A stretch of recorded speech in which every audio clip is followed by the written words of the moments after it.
no terceiro dia da criação, foi o único momento em que Deus abençoou 2 vezes, onde Deus vai dizer, e Deus que viu que era bom. Então, na cultura judaica, o terceiro dia é o dia da dupla bênção, onde Deus abençoa 2 vezes. Então, o terceiro dia aqui, todo ele está voltado para a cruz, todo ele está voltado para o sacrifício. Só existe terceiro dia se houver um dia único, um dia primeiro. Só existe terceiro dia se nós tivermos a coragem de passar pelo dia primeiro, passarmos pelo dia único, porque na Bíblia quando diz houve um dia, o dia primeiro ou dia 1, na verdade é o dia único, ou seja, houve um dia único como Deus é único, e agora nós chegamos então no terceiro dia. Então é um texto que fala da cruz, é um texto que antecipa o sacrifício da cruz, é um texto que vai falar do sacrifício de Jesus. Nesse texto de João 2, nós vamos ver a palavra terceiro dia, nós vamos ver Caná, nós vamos falar de vinho, nós vamos falar ainda de hora, a minha hora não chegou.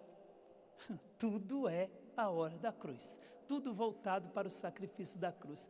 Foi até uma antecipação da cruz, uma antecipação do Calvário.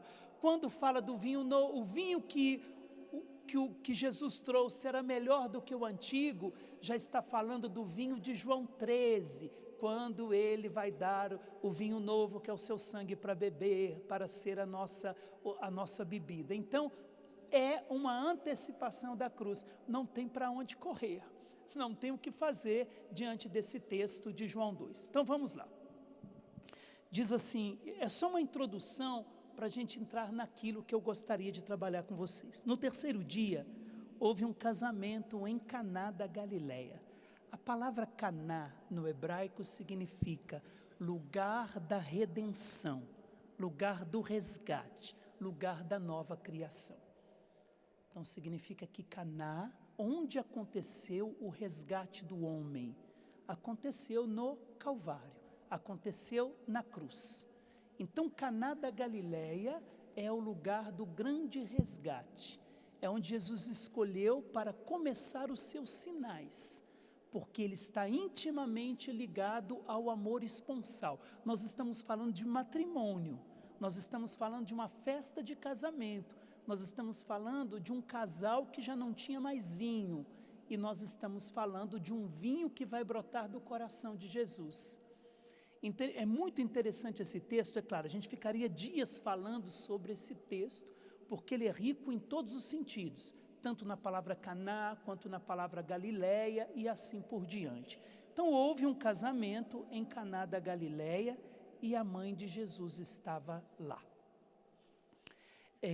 Vamos lá, houve um casamento, houve uma união, que é uma antecipação daquilo que vai acontecer no final dos tempos, quando o esposo se unirá com a sua esposa, que é a igreja. E o interessante desse casamento é que a mãe de Jesus estava lá, e os discípulos também foram convidados. Alguns estudiosos, alguns exegetas dizem que Nossa Senhora não foi convidada para esse casamento. Quem foi convidado é Jesus e seus discípulos. Então, quando nós vemos aí, e também Jesus e seus discípulos foram convidados, esse também não se refere a ela, se refere aos outros convidados. E os exegetas dizem, mas o que ela estava fazendo lá? Porque o texto faz questão de dizer que a mãe de Jesus estava lá. Não a chama de Maria e nem a chama de mulher, simplesmente de mãe de Jesus. Significa que Nossa Senhora é aí em Caná da Galileia que ela começa a aprender a ser discípula de Jesus. E ela não é mais Maria em Caná da Galileia, mas se torna mãe dele, a mãe de Jesus, porque ela encontra a identidade dela na identidade dele. A partir de agora ela vai viver por ele, ela vai viver como discípula dele. Agora ela vai deixando a maternidade dela, vai se encontrando na identidade dele. E os exegetas dizem que ela não foi convidada porque ela é a única que convida. Então ela convida o próprio Deus a vir a este casamento. Esse casamento que não tinha vinho e só tinha água, simboliza o quê? Tudo aquilo, a falta dos segredos de Deus. Eu explico, a palavra vinho, na gematria judaica, ela tem a mesma correspondência da palavra segredo. Então, faltar vinho significa faltar os segredos de Deus. Deus não fala mais com o seu povo, Deus não conversa mais com o seu povo, existe um silêncio entre o céu e a terra, só temos água, a antiga aliança. E a água servia para a purificação daquilo que é externo. Quando ela vai ser transformada em vinho, significa que ela vai agora purificar por dentro. Arrancarei do vosso peito o coração de pedra e vos darei um coração de carne.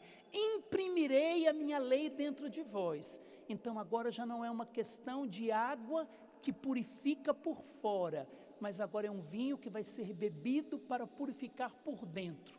E com isso, ou seja, o silêncio que havia entre o céu e a terra já não vai existir mais, porque serão 600 litros de segredos de Deus revelado. Lá em Pentecostes capítulo 2, os apóstolos são acusados de estarem embriagados de quê? De vinho doce. E realmente estavam embriagados dos segredos de Deus. Deus voltou a falar com a terra pelo seu Espírito. Deus voltou a falar com seus filhos pelo derramamento do seu Espírito. Então o vinho é o símbolo dos grandes segredos de Deus. E é revelado aonde? Dentro de um matrimônio. Então o sacramento do matrimônio é o lugar dos segredos de Deus. É o lugar do vinho novo, onde Deus quer falar com o seu povo. O matrimônio é matéria-prima de vocações. O matrimônio é o lugar onde Deus fabrica filhos para o céu. É o lugar dos grandes segredos de Deus. Por isso que ainda vou falar sobre isso, vocês sabem muito bem, só estou recordando. Ninguém se casa a dois, não é verdade? Se casa a três, porque só Deus pode unir duas pessoas tão diferentes, um homem e uma mulher. Da mesma forma que a Trindade são três pessoas, no matrimônio também são três, o homem, a mulher e o próprio Deus. Então, os segredos de Deus são revelados ali, porque é a primeira vocação. Homem deixará seu pai, sua mãe, para se unir à sua esposa. Então, Caná da Galileia é o lugar do resgate, é o lugar da redenção, é o lugar da nova criação, porque ali a água vai deixar de ser água e vai se tornar vinho. Os segredos de Deus serão revelados. Deus vai voltar a falar com seu povo através de um matrimônio. E mais, então Nossa Senhora, dizem os exegetas, que é aquela que convida o próprio Deus a se fazer carne. A humanidade dela, sem pecado, é que diz para os céus: é chegada a hora de vocês descerem, é chegada a hora do esposo vir para o casamento, porque nós só temos água, já não temos mais segredos, Deus não fala mais conosco. Então, a vida dela, a pessoa dela, convida Jesus a vir a este casamento. Então esse casamento aqui, ele não é apenas um casamento humano, onde aconteceu realmente uma festa de casamento, mas ali é muito mais, é a inauguração dos sinais de Jesus, mas a inauguração do Deus que vem habitar no meio dos homens. Deus veio habitar conosco, convidado pela humanidade da Virgem Maria sem pecado. Então por onde ela passa, onde ela percebe que já não há mais segredos de Deus, é ela que convida a pessoa do seu filho, e ele vem. Quando Nossa Senhora diz assim, eles não têm mais vinho. No grego, se a gente traduzir ao pé da letra, diz assim, vinho, vírgula, não tem mais. Ou seja, ela não está dizendo que naquele casamento estava faltando vinho. Ela está dizendo, segredos de Deus, o mundo já não tem mais. Volte, venha. Por isso que São Luís Grignon de Montfort vai dizer que ela estava presente na primeira vinda e ela estará presente na segunda vinda, quando ela olhar para a humanidade e dizer novamente: vinho eles não têm mais. Aí ele vem mais uma vez para derramar os seus segredos. Aí é a sua vinda definitiva. Então, Caná da Galileia é o lugar do resgate, é o lugar onde a presença da Virgem Maria atrai a presença do esposo. Por isso que em todo matrimônio ela precisa estar para atrair a presença de Deus, para dizer que naquela casa nunca faltará os segredos de Deus. E por que precisamos dos segredos de Deus? João 15 vai dizer: eu vos dei a conhecer tudo aquilo que eu ouvi do meu Pai. Se eu não ouço de Deus, tudo que eu transmito vem de mim mesmo. Então eu preciso ouvir de Deus para transmitir. É que se Jesus só transmitiu o que ouviu do seu Pai, eu também preciso ouvir do Pai os seus segredos para transmitir ao mundo. Eu queria começar com esse texto. Nós não vamos ficar no texto de João 2, mas simplesmente para dizer que fazer o que ele vos disser significa entrar num caminho de antecipação do Calvário, de sacrifício, de cruz, onde o vinho novo é derramado. Só se derrama vinho novo, só se derrama sangue quando se morre, quando tem a coragem de se entregar. Então, os segredos de Deus são dados aos homens quando o seu Filho se entrega na cruz. Os segredos de Deus serão dados a nós quando nós tivermos também a coragem de nos ofertarmos junto com Ele. A partir daí, eu queria ir com vocês para 2 Coríntios, é isso que nós vamos trabalhar, 2 Coríntios 4:7, falando de presentes de casamento. Nós vamos ver nesse texto aí de 2 Coríntios 4:7. Como é que está o tempo? Assim, vocês controlam o tempo, tá bom.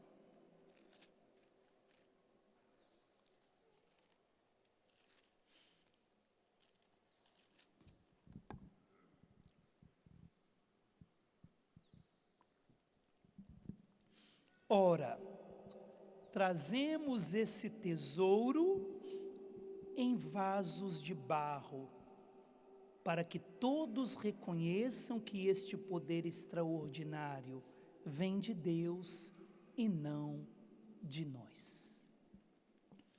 Trazemos esse tesouro.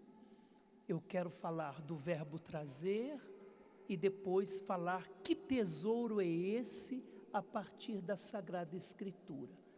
Tesouro que são presentes de casamento, tesouros que Jesus ganhou, tesouros que Ele deu e tesouros também que Ele quer nos dar.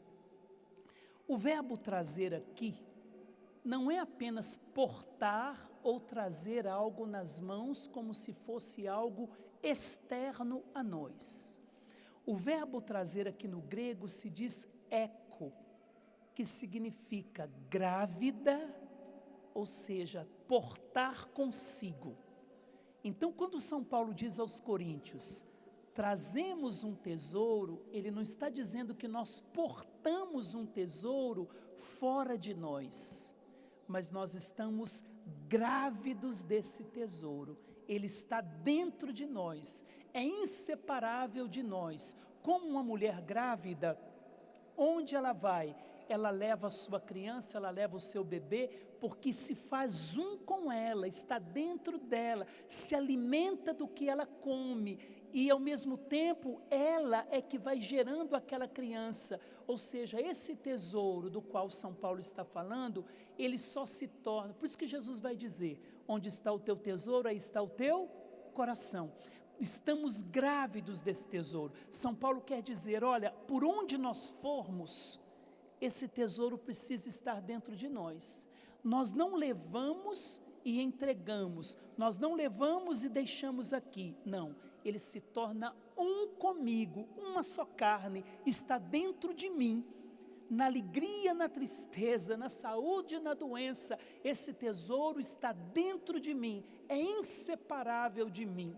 Esse tesouro que é, claro, é Jesus, é o reino dos céus, mas eu quero trabalhar a palavra tesouro na Sagrada Escritura. Então, ele está dentro de mim, esse tesouro, estou grávido dele, não há separação.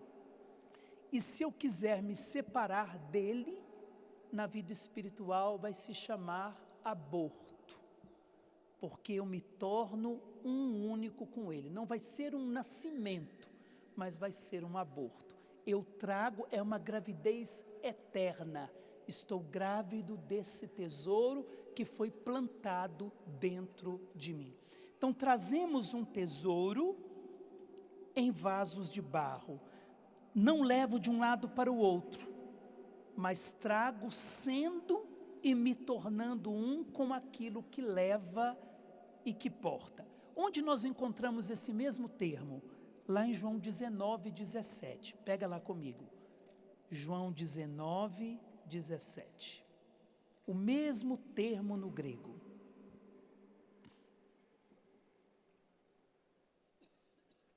Carregando a sua cruz, ele saiu para o lugar chamado Calvário, em hebraico, Gólgota.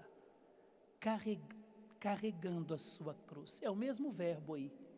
Carregar, trazer, levar, portar.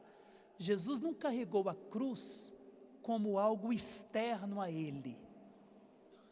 Em outras palavras, é o mesmo verbo, Jesus estava grávido da cruz. Ela estava dentro dele. Ele a assumiu definitivamente. Ele a abraçou. Até a ajuda de Simão de Cirene foi apenas uma ajuda. Teve um início e teve um fim. Mas quem teve que levar a cruz até o fim foi Jesus. Então, ele a tomou sendo dele. Era o seu grande tesouro, a sua cruz. São João da Cruz vai dizer que o leito das almas esposas é a cruz de Cristo, porque é lá que se encontra o esposo. Então, aonde está o esposo, está a alma esposa, que é a cruz de Cristo. Então, Jesus toma a cruz como seu leito nupcial, como grande noivo que ali está, tomou a cruz. Nós encontramos também em Isaías 53, versículo 4, quando diz, ele levou sobre si. Ele estava grávido das nossas dores. Ele estava grávido dos nossos sofrimentos. Irmãos, não é uma palavra bonita para falar de Jesus, Jesus grávido, mas é para dizer que é o mesmo significado, para dizer que não é apenas um portar externo, é como um carisma e como uma vocação ao matrimônio. Vocês não levam, nós não levamos como algo externo a nós. Se não está dentro de nós, se nós não carregamos como grávidos daquilo que nos foi confiado, isso só gera infidelidade. Por que o filho pródigo saiu da casa, lá de Lucas 15? Saiu porque as coisas do seu pai não eram as suas coisas. Eu só dou valor a uma empresa quando eu me sinto parte dela. Então, se eu já cheguei com tudo pronto, é um grande risco. Eu vou apenas trabalhar, eu vou apenas cuidar do que me dão, mas eu não assumo que aquilo também é meu.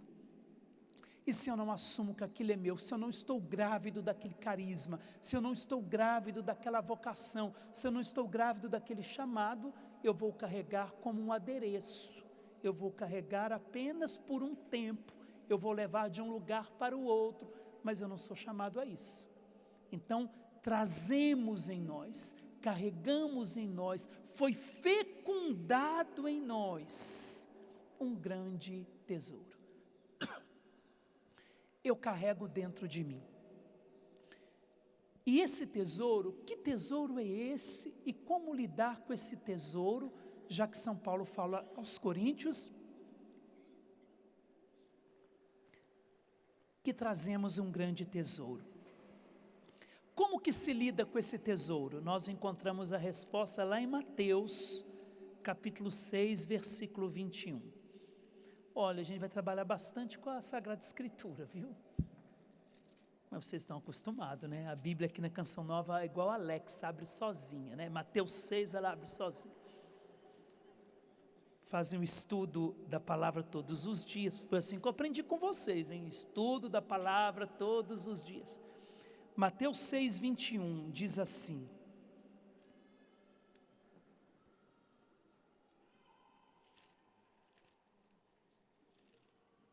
nem todo aquele que me diz... Não, estou no 7, 6, 21. Vamos lá. Pois onde estiver o teu tesouro, aí estará o teu coração. Como que eu lido com esse tesouro? Antes de saber o que o tesouro é colocando o meu coração nele, é vivendo por ele, e vivendo para ele, vivendo através dele. Onde está meu coração? O coração na Bíblia é a sede dos sentimentos, é a sede das decisões, é a sede das emoções, porque o amor na Sagrada Escritura fala de entranhas, e o coração como sede de decisões.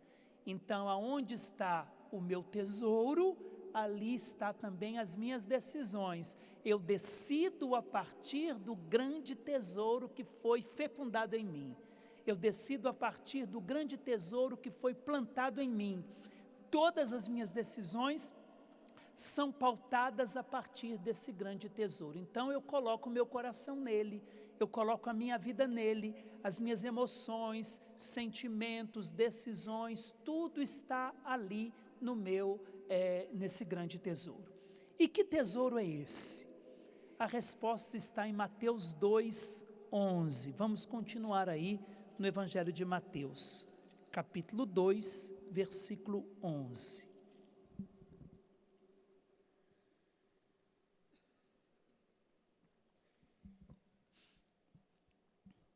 Quando entraram na casa, que é a visita dos magos, quando entraram na casa, viram o menino com Maria, sua mãe. Ajoelharam-se diante dele e o adoraram. Depois abriram os seus... O que está aí na sua Bíblia? Só que o original grego é tesouros. Abriram os seus tesouros e lhe ofereceram presentes: ouro, incenso e mirra. Deixa eu ficar de pé agora. Esse texto, nós o lemos no domingo da Epifania, ou no dia 6 de janeiro. O dia de Nossa Senhora, Mãe de Jesus das Bodas de Caná, é o dia 6 de janeiro. Caná da Galileia é considerada uma epifania. Aqui o texto que nós ouvimos na Epifania, os presentes de Jesus, a igreja chama de epifania, que é manifestação.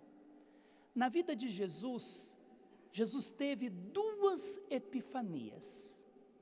Essa foi a epifania do início da sua vida, mas essa preparava para a grande epifania, que seria a cruz.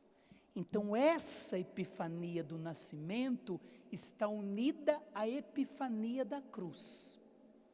Os mesmos presentes dados na primeira epifania foram dados também na segunda epifania. E nós vamos analisar o texto.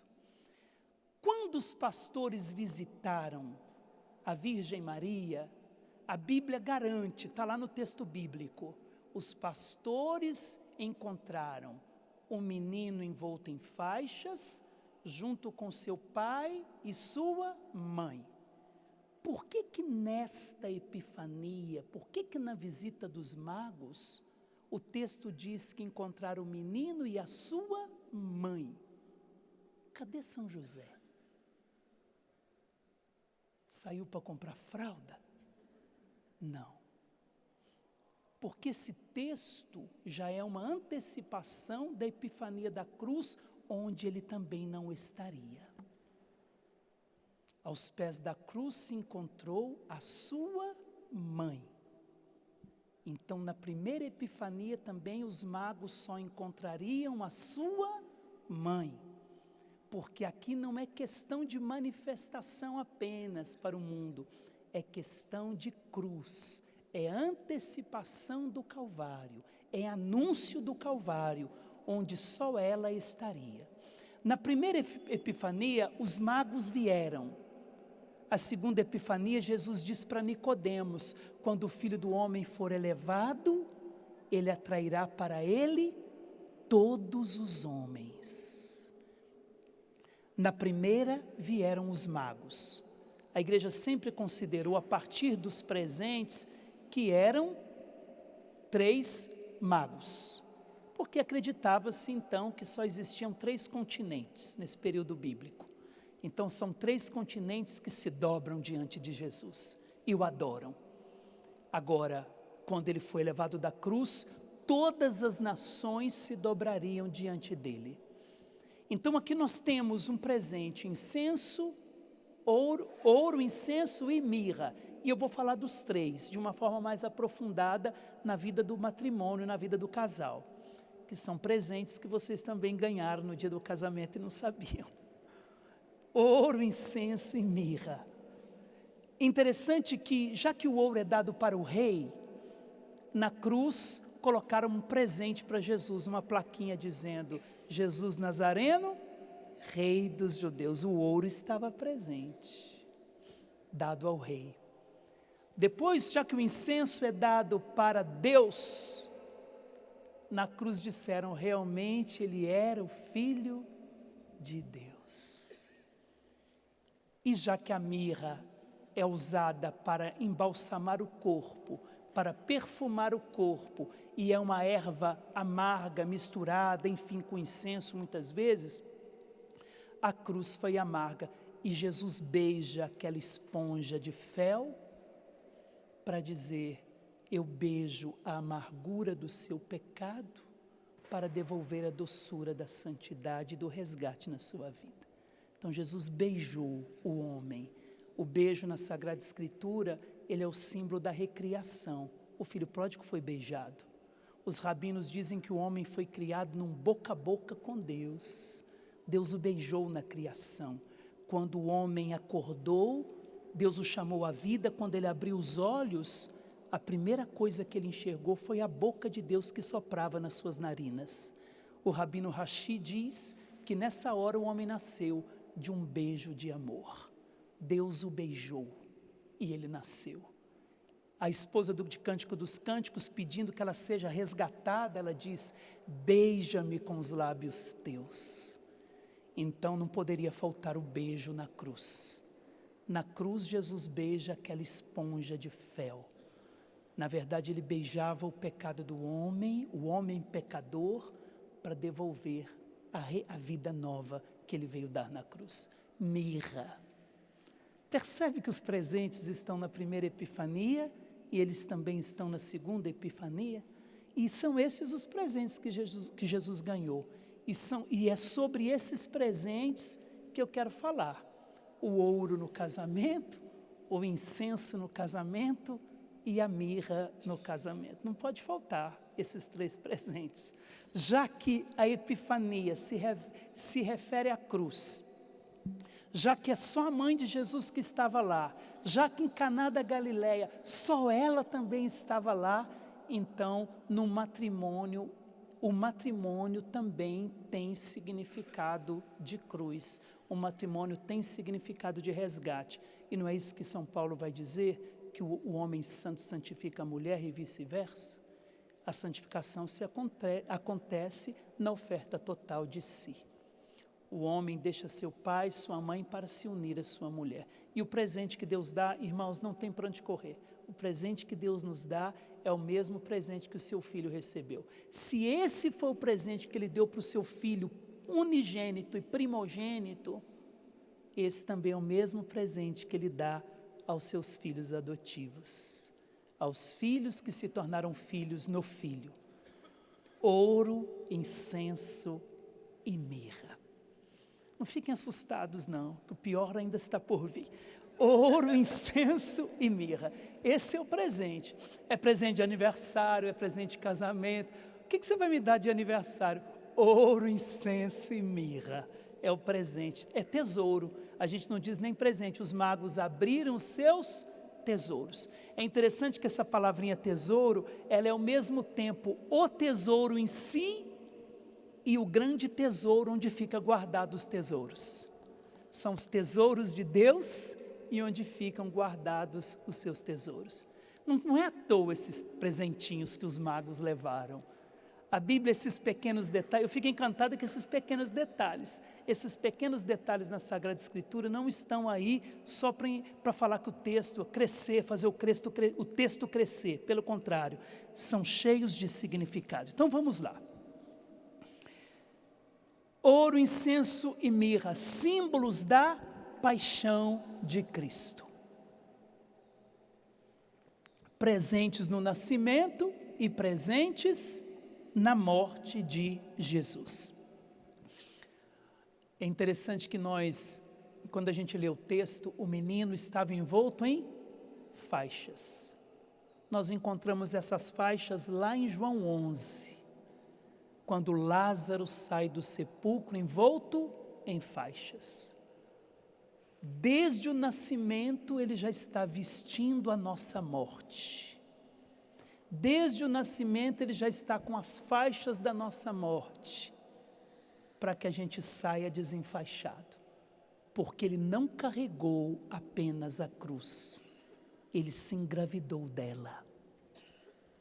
Ele não apenas carregou o tesouro, mas ele se engravidou desse tesouro, se tornou um com ele. Jesus não brincou de salvação e não brincou com o homem. Ele o levou a sério, o assumiu até as últimas consequências, para que em tudo na nossa vida nós assumamos até as últimas consequências. Sem resistências, enfim, uma vez que eu mergulhei naquilo, eu vou mergulhar até o fim. E vou permitir que cada vez eu me afunde mais naquilo que eu mergulhei, até que já não seja mais eu vivendo, é Ele que vive em mim. Maria teve que aprender isso, no dia a dia.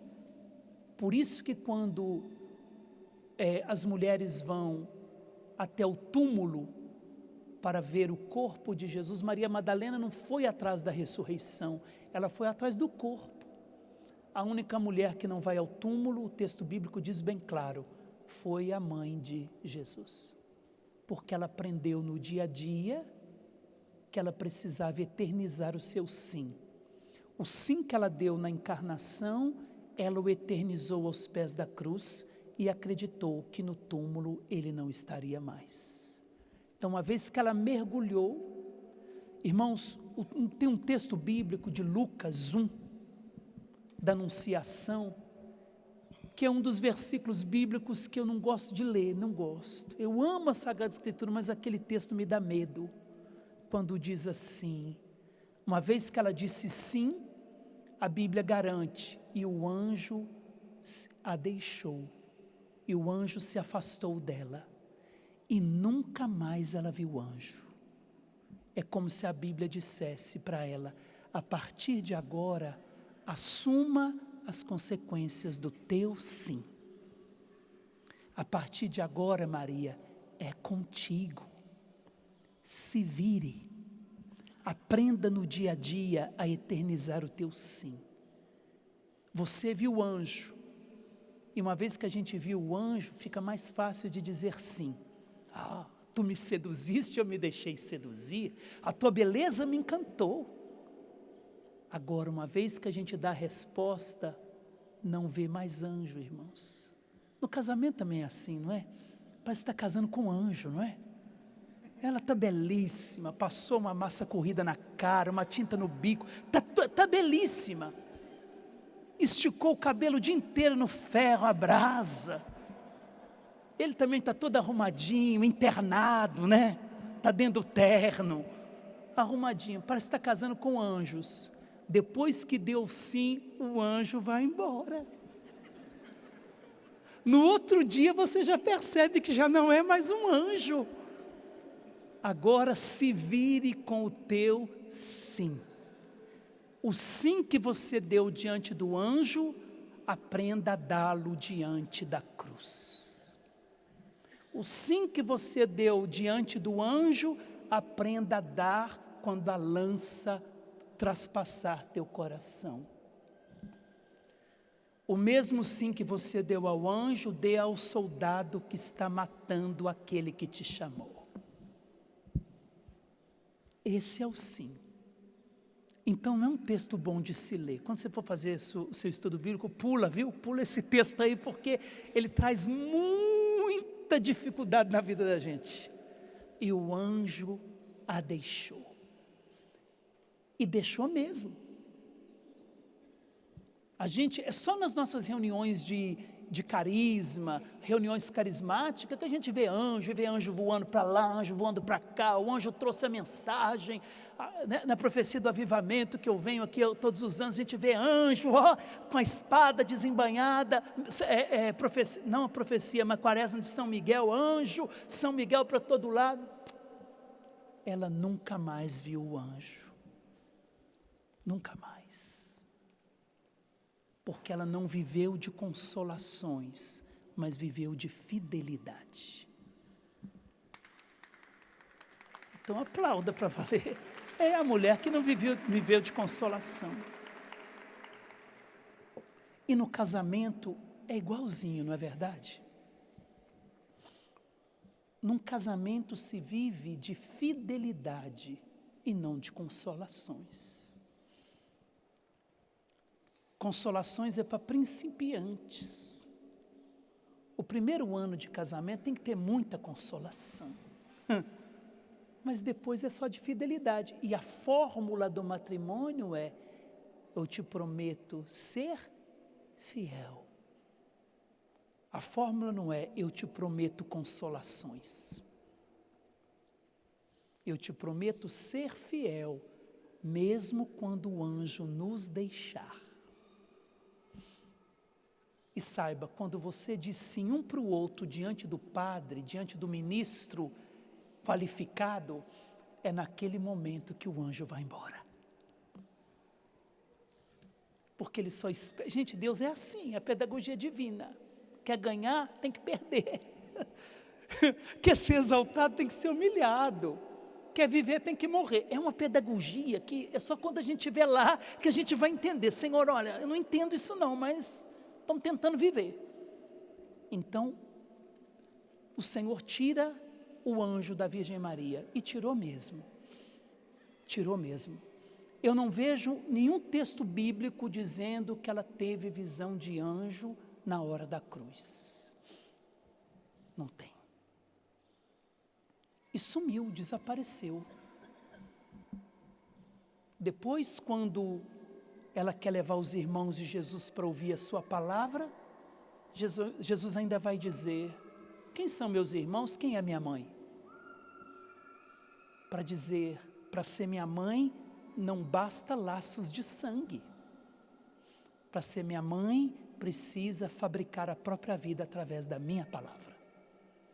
Então, Jesus não diminui ela, mas Jesus eleva à altura dela todas as pessoas que fizerem como ela, fabricar a própria vida a partir da sua palavra. Então, Jesus não recebeu presentinhos de consolação. Não foi tapinha nas costas, sendo embalado no bebê conforto, não. Ali já foi colocado, nós sabemos, né, a gente sabe, é o texto que a gente estuda no Natal, naquela manjedoura. O profeta Isaías vai dizer isso: o boi conhece o seu dono e o jumento a manjedoura onde ele come, mas Israel não conhece o seu Senhor. Então Jesus é colocado numa manjedoura para dizer: eu preciso ser o alimento dos jumentos. Porque o boi conhece o seu dono, mas o jumento não conhece a manjedoura onde ele come. Então eu quero ser alimento, triturado pelos jumentos. Então se sinta realmente, sintamo-nos um jumento, porque o jumento é o símbolo da humanidade. A palavra jumento no hebraico, ela traz como raiz a palavra matéria pesada, que nos cola nessa terra. E os judeus dizem que é o símbolo do homem, da humanidade. Aí nós entendemos, quando Jesus entra em Jerusalém, ele diz: desamarrai o jumento, desamarre o homem, porque eu quero montar nele como senhor dele, para que ele não seja mais pesado, mas que ele seja leve e entre comigo em Jerusalém. Então é para esse jumento que ele quer ser alimento na manjedoura. É para esse jumento. E desamarrai-o é o mesmo verbo usado lá em João 11 para falar de Lázaro. Jesus ressuscita Lázaro, mas os discípulos o desamarram como desamarrou o jumento na entrada para Jerusalém. Jesus dá vida nova e a igreja desamarra. Desamarra daquilo que está pesado sobre nós. Então veja, é um caminho de oferta total de si.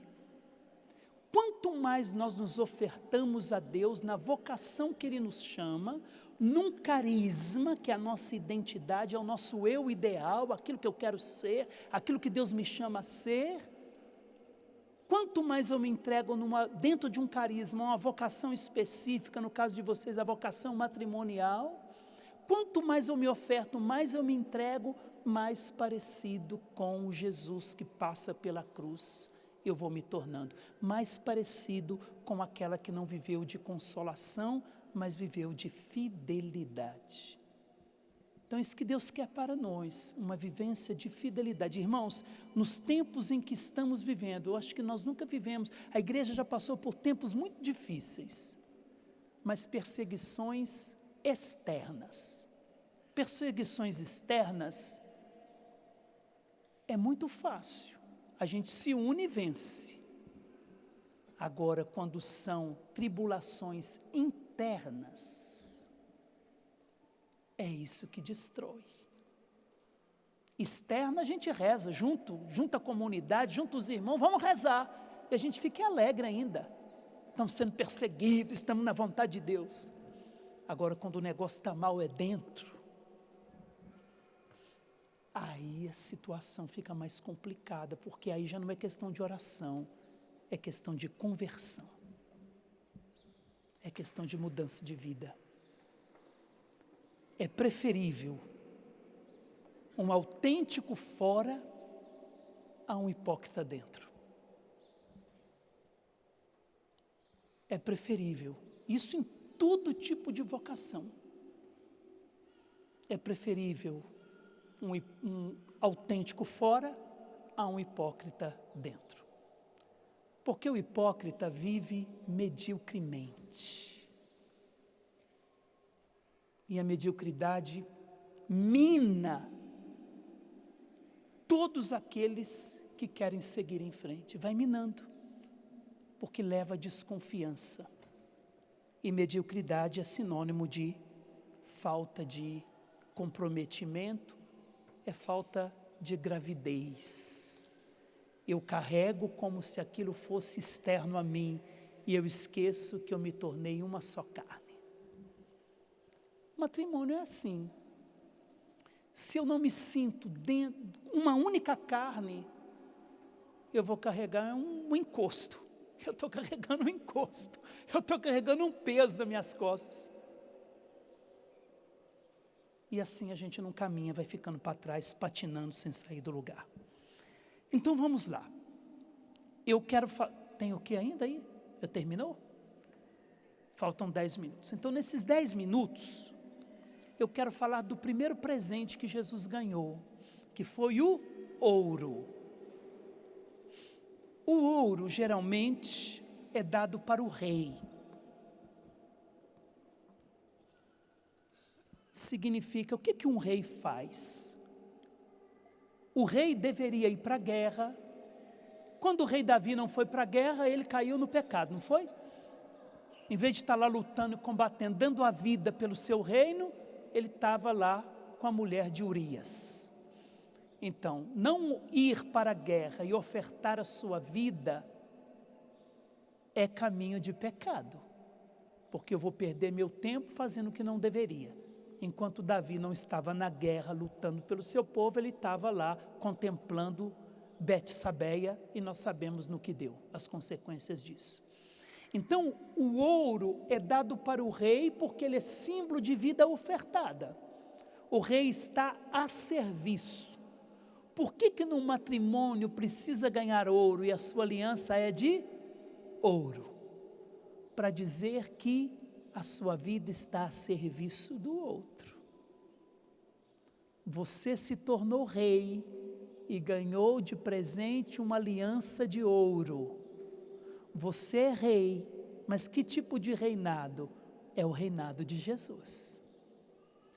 De servir até o extremo da cruz. Qual foi o maior serviço de Jesus? João 13. No nosso retiro, vou falar para vocês aqui, porque vocês não vão fazer o nosso retiro, que vocês já têm o de vocês. Mas no nosso retiro para casais, que é o ponto forte do nosso carisma, é um retiro, tudo nasceu num retiro para casais que eu pedi para Deus. Senhor, eu estou numa paróquia e aqui nós temos o ECC, mas eu não sinto que o ECC alcança aquilo que eu gostaria que alcançasse. Só podia me dar, e comecei a orar pedindo a Deus um retiro para casais. E um dia eu estava no escritório da minha casa, e o Senhor falou comigo assim, pega um papel e uma caneta que eu vou te dar o retiro agora. Eu já chamei um irmão e falei, irmão, o Senhor está falando comigo, eu não dou conta de ouvir e escrever. Então eu vou ouvir e você escreve, vem aqui ser meu escriba. E o Senhor foi falando, deu todos os detalhes do início ao fim. Todos, irmãos, todos os detalhes. Deu até o cardápio do retiro. Todos os detalhes. E o irmão anotou. Em um dos momentos do retiro, que é um dos momentos mais fortes, nós expomos o Santíssimo Sacramento e colocamos cada casal ali e nós vamos orar por eles, ouvindo a Deus, falando aquilo que o Senhor está nos falando, trabalhando a palavra de ciência. Depois a gente deixa os dois sozinhos para se resolverem diante do Santíssimo Sacramento. Conversar o que em 30 anos não conversaram. Na presença daquele que os uniu. E depois eles vão se beijar para si, ou seja, uma nova criação. E nesse momento, um vai lavar os pés do outro ali na frente do Santíssimo Sacramento. É Jesus ensinando de novo a viver como rei, a viver o ouro que ganharam e que colocaram no dedo. Eles vão lavar os pés uns dos outros, porque esse foi o maior serviço que Jesus fez. Na quinta-feira santa nós celebramos isso. Quando nós oramos, nós nos colocamos de joelhos diante de Deus, não é assim que a gente faz? Agora, na última ceia, Deus se pôs de joelhos diante do homem. Primeira vez que Deus se ajoelha diante do homem. Claro, na criação também se ajoelhou, porque para tocar no pó, ele teve que se abaixar. Agora ele recria lavando os pés. Então ali, naquele momento do retiro, é um momento muito forte, e numa das edições do retiro, e foi a que o David e a Ana fizeram, nós tivemos algo muito marcante. Eu pedi à equipe, aos irmãos, aos membros da comunidade, vocês trazem baldes de água, porque nós temos 23 casais, e geralmente o retiro é para 28, porque senão a gente não dá conta de atender todos os casais, em aconselhamento e em oração. Então, a inspiração foi até 30 casais. Enfim, trouxeram os baldes de água, e cada casal ia usar uma jarra para lavar os pés um do outro. E estou vendo, o casal vira a jarra, lavou o pé, aí ela lavou o pé dele, usou a jarra de água. Quando colocava a jarra lá, a jarra estava cheia. Eu falava, vocês estão repondo a água dessas jarras? Não, padre, dá uma olhada, os baldes estão cheios. Usava a água, quando voltava a jarra estava cheia. Usava a água, a jarra estava cheia. Eu falei, meu Deus, e nós não usamos, não repomos nenhuma vez as jarras de água. Era o Senhor, eu ainda estou esperando a água virar vinho num desses retiros. Eu ainda estou esperando. Mas aí depois não vou saber o que fazer. Vai dar para os casais beberem? Não vai? Então eu acho que é por isso que Deus não fez ainda. Mas para dizer que o ouro, como ele vai dizer o profeta Ageu, como ele é o Deus do ouro e da prata, o ouro nunca vai faltar para aqueles que querem servir. Para aqueles que querem fazer da sua vida um serviço ao outro. Então você põe uma aliança no seu dedo, você coloca o ouro no seu dedo para dizer que no matrimônio as suas mãos estão ao serviço do outro. Você está ali para descer aos pés do outro, aos pés dela, aos pés dele, para lavar os pés. Toda conversa de um casal, quando as coisas não estão bem, porque acontece, não casou com um anjo, na verdade, é um combo completo. Vem um combo de uma educação, vem um combo de outra educação, combos completos de fraqueza, de qualidade, quando vê, está um caldeirão de qualidade e de defeitos. Então toda conversa deveria já começar assim, eu estou aqui não para ter razão, nós estamos sentados para lavar os pés uns dos outros. Vamos tirar a poeira de morte que está no nosso pé? A poeira, já que a poeira na Bíblia é o símbolo da morte, Jesus antecipou na vida dos discípulos o que ele faria por todos nós na cruz. Tirou a poeira de morte e tornou os pés mortos como pés belos, como os pés do mensageiro. Então, quando eu desço aos pés do outro para lavar os pés, aqueles pés se tornam belos como os pés do mensageiro. E ele pode trazer boas novas. É isso que é isso que é o ouro. E eu quero dar um testemunho. Houve um exorcismo em Roma, e que foi anotado no Vaticano, porque foi algo muito forte. Uma mulher cristã, que tinha experiência com Deus, casou com um homem ateu. Não sei o que ela viu nele, né? Mas casou com um homem ateu.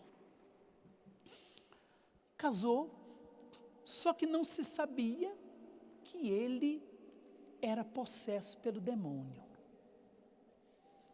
E casaram direitinho na igreja, porque ela era cristã. Eu estou resumindo, viu? Ela, no momento da lua de mel, na hora da consumação ali do matrimônio, na hora da liturgia do casal, ele ficou possesso e começou a gritar desesperadamente. Chamou até a polícia, teve caso de polícia isso, porque ele foi cortado, uma ferida se abriu do peito até o seu genital, como se ele tivesse sido esfaqueado, uma faca entrou aqui e foi rasgando até o seu órgão genital. E diante daquilo foi levado para o hospital, a polícia veio, porque quem que esfaqueou ele? A esposa. Ela não foi presa, porque os médicos disseram, quando se esfaqueia alguém, a pele fica para dentro, porque foi algo de fora para dentro. Então a pele, eles conseguem ver os médicos, né? Enfim, a pele foi forçada para dentro, a carne foi forçada para dentro, e a dele não, é de dentro para fora. Ele foi rasgado de dentro para fora, é impossível que uma pessoa faça isso. E a partir daí, começou-se então um processo de exorcismo. E na hora que o padre, o exorcista, começou a fazer o ritual do exorcismo, apareceu em todos os dedos dele uma tatuagem de cruz de ponta cabeça.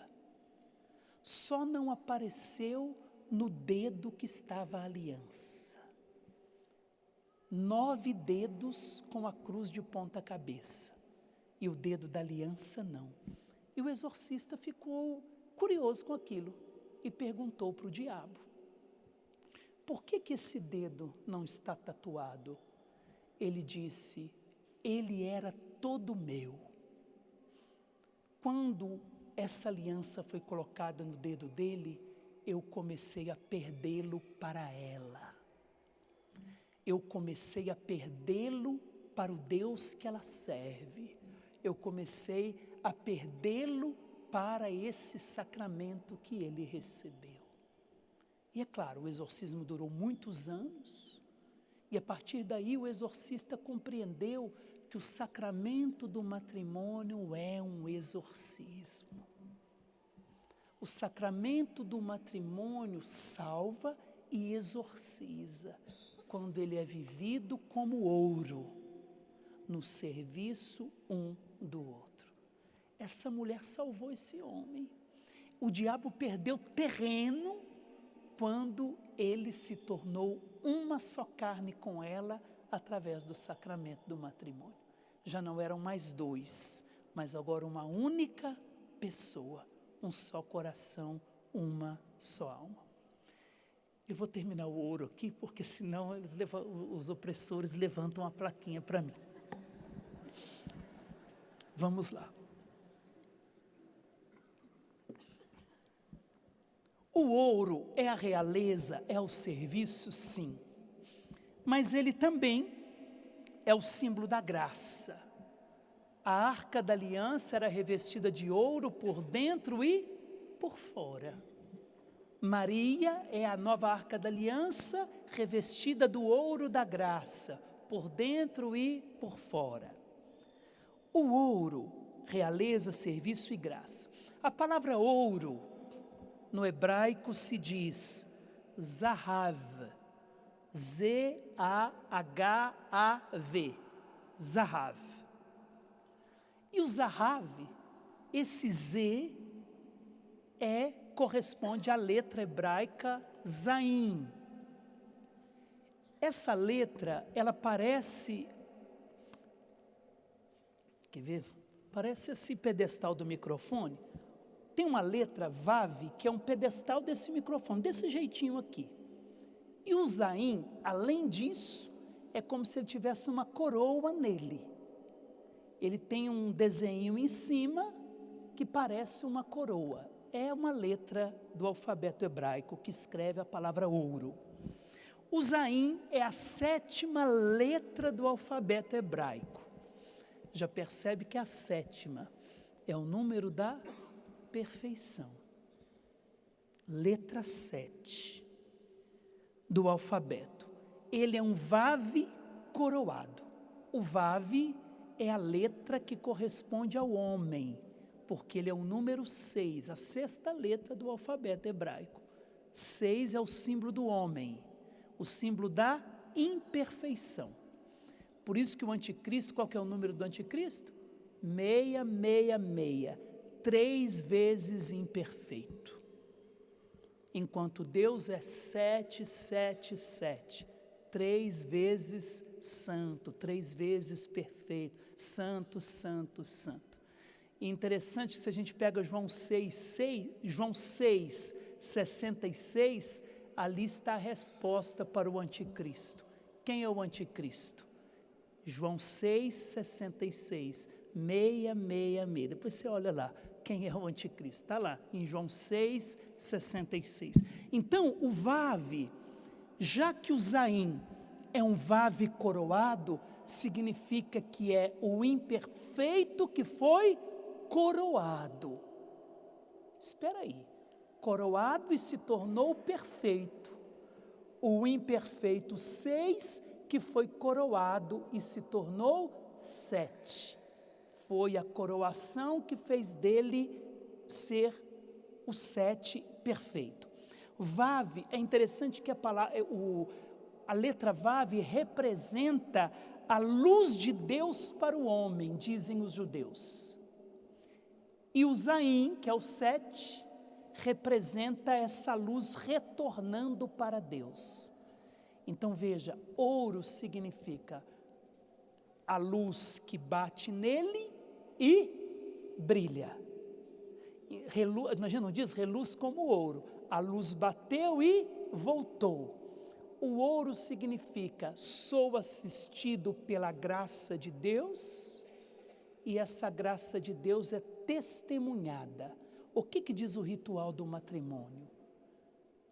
Que o casamento testemunha o amor de Deus pelos homens.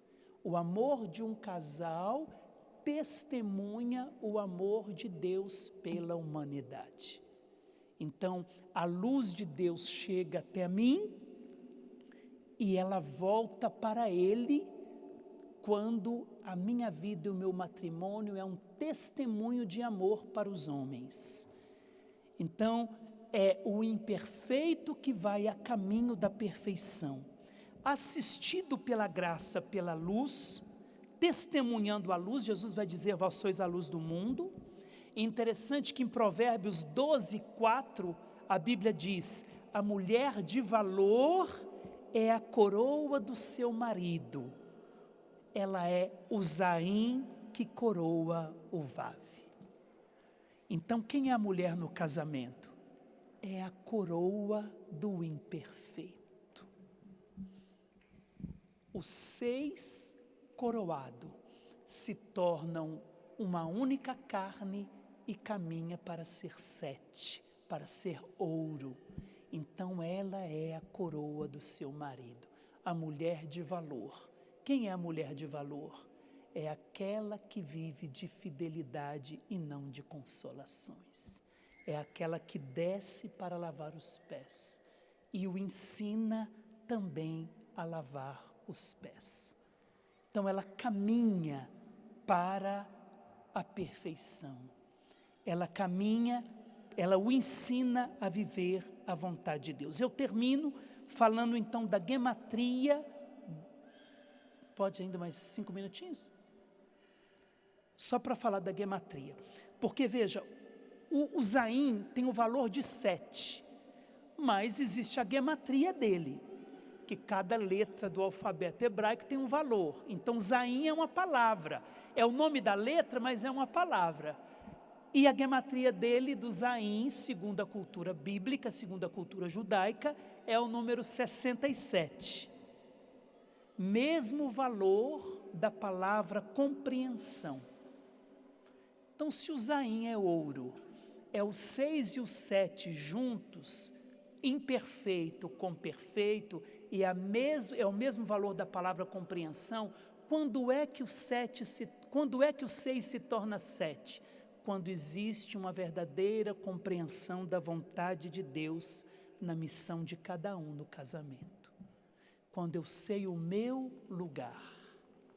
São Paulo aos Efésios, na época que eu morei na França, junto com o Valdir e com a sua digníssima varoa, Ivana, eles, lá na França, quando tinha a leitura de Efésios, mulheres sejam submissas aos vossos esposos, eu olhava para aquelas cabecinhas brancas, que a gente chamava que era a missa do cotonete, que só tinha cabecinha branca, as senhorinhas tudo feminista balançando a cabeça, sem concordar, não concordava com esse texto bíblico, e no final da missa vinha dizer, não, a Bíblia é machista, São Paulo era machista. Não, minha irmã, você não entendeu nada.